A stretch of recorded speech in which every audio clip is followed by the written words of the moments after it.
Norman Robinson, and welcome to Affordable Housing Matters. On today's show, we will talk with the Mayor of New Orleans, the Honorable LaToya Cantrell. Not only will we discuss the affordable housing crisis in the city of New Orleans, but we will also ask her about the other factors in the city that directly and indirectly affect housing. We have a great show planned for you today, so don't go far. When I got the opportunity to get her, there wasn't no choice. I told myself, I'm gonna take custody of my daughter. This is my baby. That's what we're supposed to do as men, take care of our home, build a foundation, you know what I'm saying?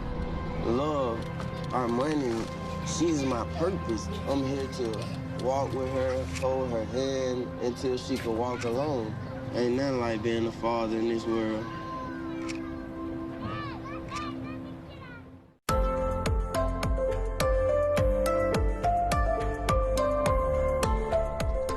Mayor LaToya Cantrell pledged to make affordable housing a priority of her administration. The Cantrell administration has partnered with state and local officials in order to create a pipeline of future affordable housing for the city of New Orleans. Here now to give us an update on the works of her administration and also discuss some of the other factors that play an important role in providing affordable housing is the Honorable Mayor LaToya Cantrell. Madam Mayor, thank you for joining us. Thank you for having me, Norman. Good to see you. And good to see you as always. Good luck on your upcoming re-election. And we hope that you stay the course. Oh yeah, well I'm absolutely in it. You know, I'm very much committed, and I'm asking the residents and the voters to give me another 4 years, a full complement to serve and continue the continuity in leadership on these important matters like affordable housing. How would the affordable housing community assess your progress on affordable housing? Well, hopefully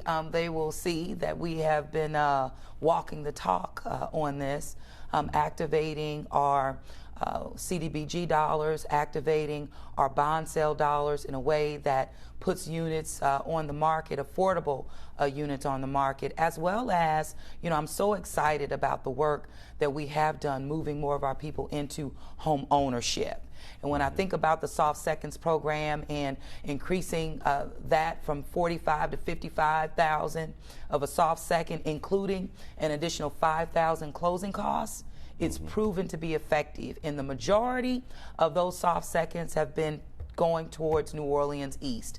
You know, they want affordable housing, they want home ownership. We need that because still in our city, the majority of our people are renters. Yeah, and speaking of New Orleans East, that is 144 square miles of city. That's probably the place where the city can expand. Absolutely. Because there's space out there. So do you, is that the reason you concentrate your affordable housing efforts in that particular region? Well, it's several reasons. One, absolutely the land mass that is in New Orleans East. And we know that that is where we need to grow and we need to redevelop.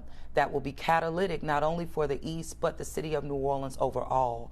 Also, it's the square footage you get. It is right for families in our city. You get your square footage, you get your yard, you know, you get your off-street parking. And so now it's about demonstrating that the city is investing in New Orleans East so that we can attract developers to therefore create the amenities that our people desperately need in New Orleans East. So I want to be able to say, again, this is where the city is putting money. We're not just asking you to come on in and take a risk on us. We're demonstrating that we're investing too. And that's what you need to show. And also the residents, that they're not forgotten, you know, that we're growing, but we're growing for the whole and growing in home ownership in New Orleans East. Would you compare where we are now to where we were when you began your administration as mayor in terms of the affordable housing needs? Sure. So I would say that we spent the past 3 years, now been here 3 years, building that pipeline, getting these projects off the ground and rolling. And so now we have our sea legs. Because of that, we have debundled opportunities for small minority developers, not just looking at the big development community and activating, because they are here in our city, these small developers. They are reinvesting in our city, and they're in it for the long haul because they live here. So giving them their fair share and fair shake to also develop our city. That's something that we really were not focused on prior to me coming in, but absolutely laser focused on that now. And of course, you're working with your larger scale developers as well, which that hasn't been a real issue. Now, getting those projects off the ground, we're there now. But again, making it easy and accessible to your small developers, because that's, again, building in equity as well as inclusion, and making sure that the people in your community are redeveloping their own neighborhoods. And so I think that that is something that is more refreshing, and it's put us on the right path of creating more units that demonstrate the values that we have in our city.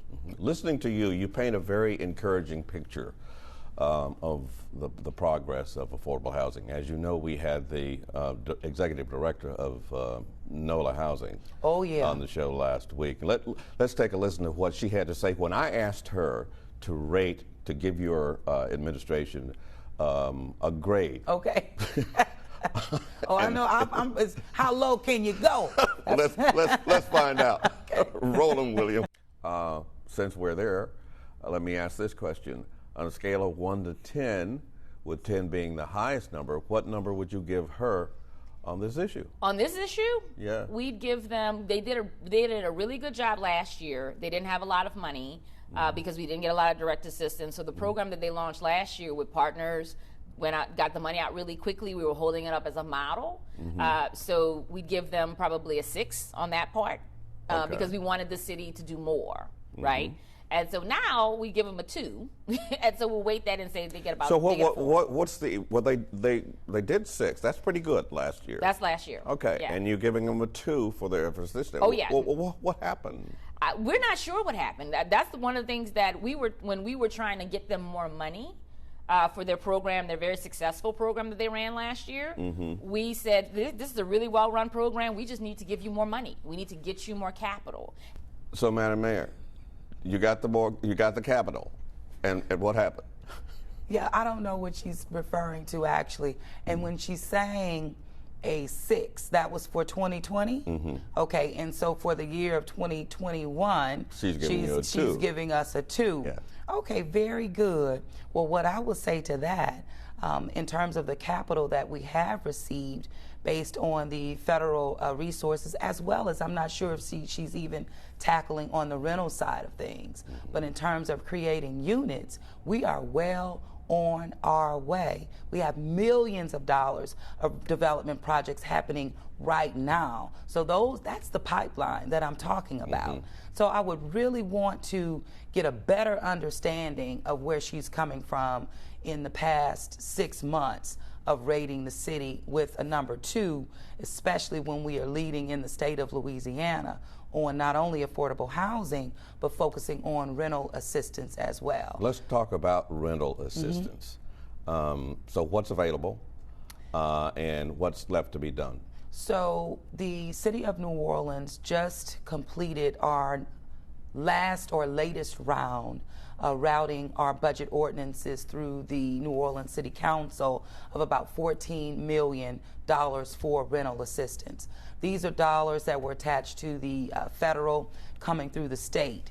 So now that they've gone through the City Council, they will become live and activated for additional rental assistance to our population.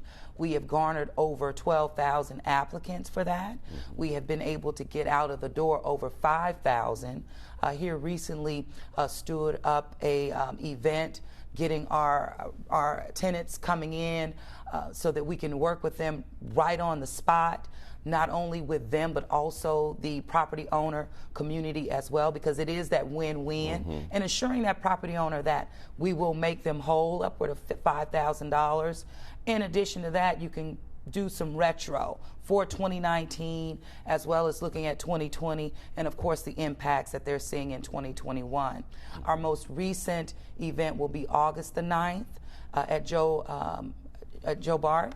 And so Joe Brown. Joe Brown Park. So that we can make sure again that we're meeting folks where they are, giving them those resources. But now we're targeting the 5,000 upward to the 12,000. So the need absolutely outweighs the spend, no doubt about it. But what we have found is that as the city does great getting the resources out of the door, then we're able to receive additional dollars around the state from programs that might not have gotten off the ground. So as long as we're getting the resources out of the door, in which we're doing, it's putting us in a position to get additional dollars to therefore help our people.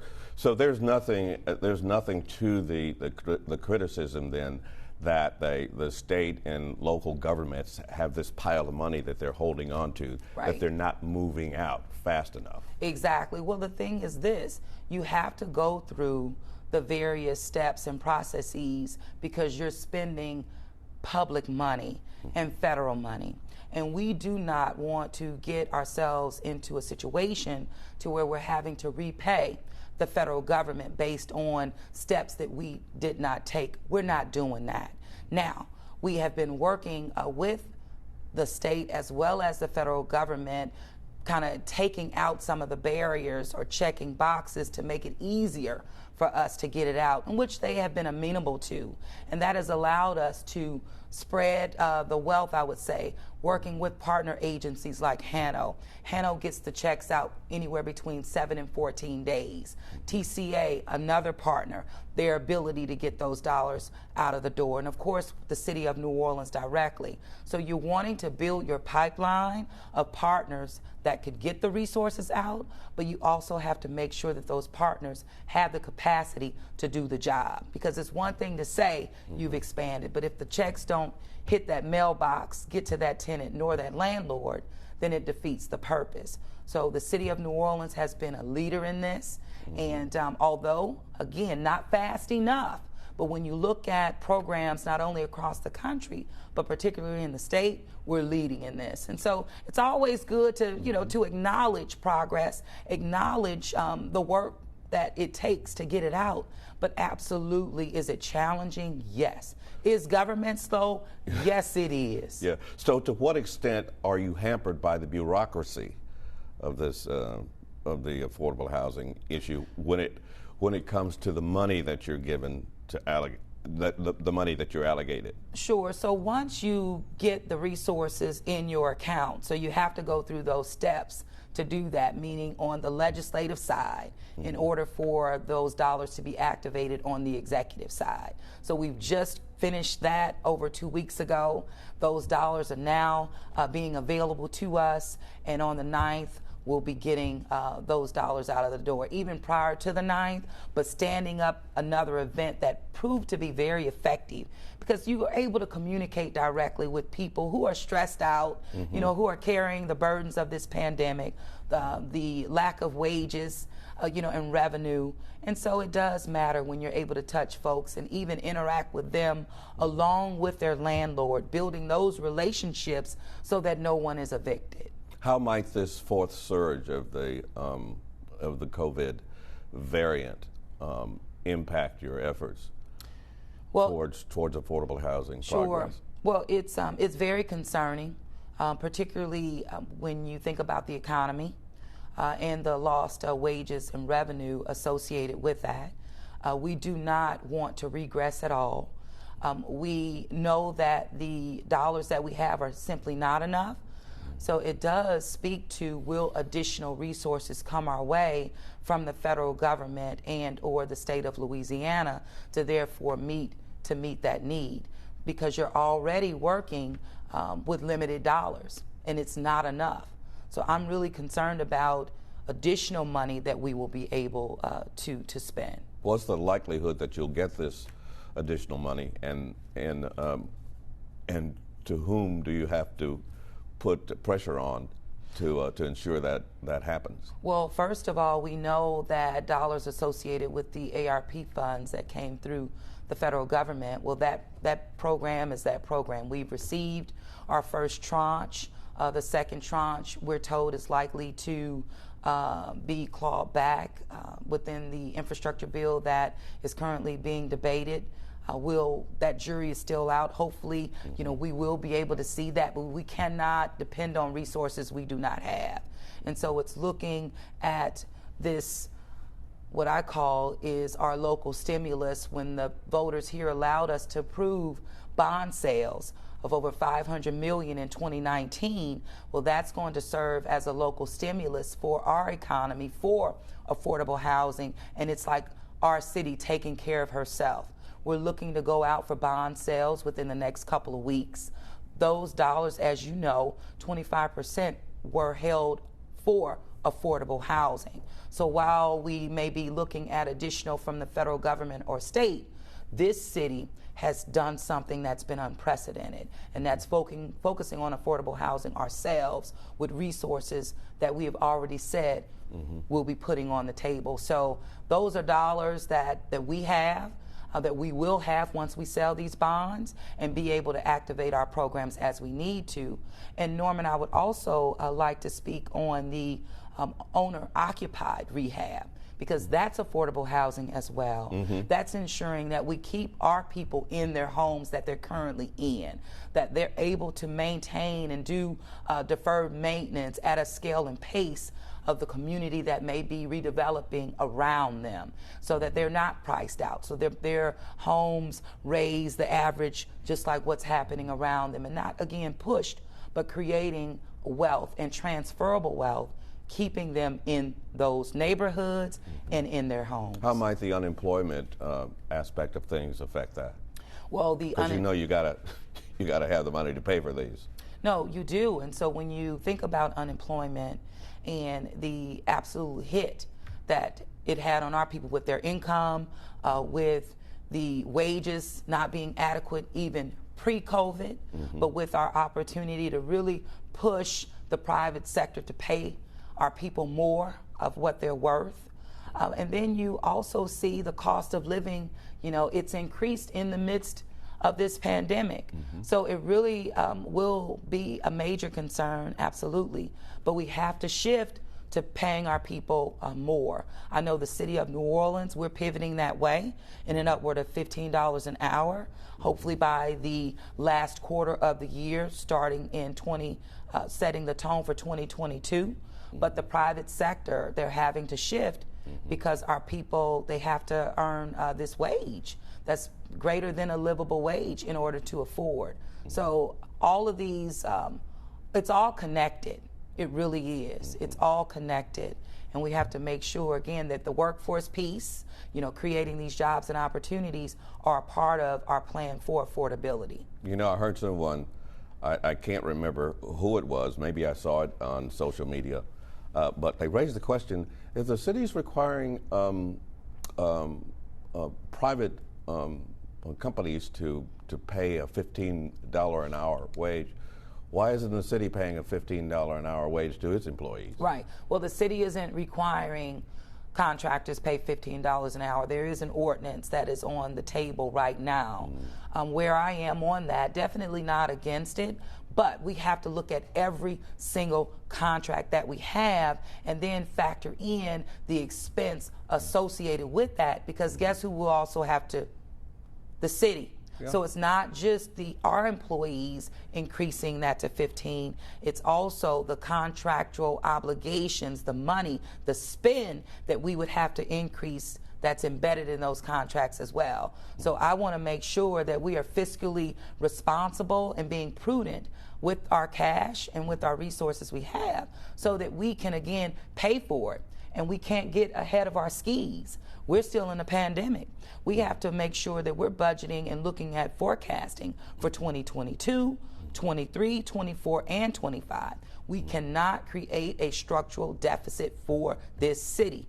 And that's something. And you're not going to be a part of that? Oh, absolutely not. And our rating agencies, they have set the tone for how cities really do need to be more fiscally responsible as they're doing their forecasting, so that they don't get into a structural deficit, but also so they're not downgraded.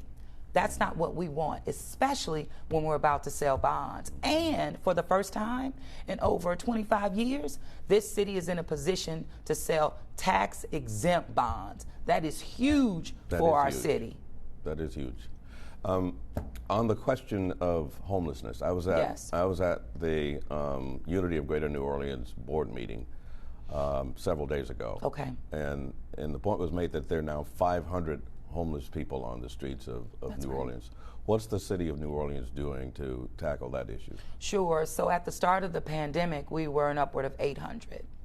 And so with the resources that did come through the federal government and working with the state, we were able to get over 400 to 500 people off the street into permanent supportive housing, which is a big deal. And that, in my mind, should factor into our grade that anyone is giving us on affordable housing, because those are our people too. But in addition to that, my administration has been able to put millions to scale up housing for our homeless community, $3.5 million for Ozanam, so that they were able to move, sell, but also move into properties alongside Porges Row, where they will be activating additional beds and including beds for women as well. An upward of increasing 200 beds at our low barrier shelter. That's under construction right now as well. We put several million into Covenant House, again, for our youth, that is homeless. And so creating a continuum of care for our people that's not just housing, but also supportive services to keep people from returning back to the street. So there are multiple programs that are activated, but also a lot of capital improvements that are happening now that are waiting to be activated, and that those will come online within the next 3 to 6 months. Of course, when you're having to do capital improvements, that means that you are under construction. But it's necessary, and we were able to use our emergency to spearhead and activate these programs sooner rather than later. So street homelessness is absolutely an issue, not just for our city, but across the country. And I'm hopeful that we'll put a greater dent in it by working with our partners like Unity. They are the receiver of these dollars for our region, so we have to work with them through this process. But I do believe we're making progress. There was some concern that FEMA had changed the policy about moving the homeless residents into hotels. Yes. And that would hamper the process of moving them from the hotel to permanent housing. So how is that going in terms of trying to get FEMA to change its mind about the policy change? Sure. So that's still a work in progress.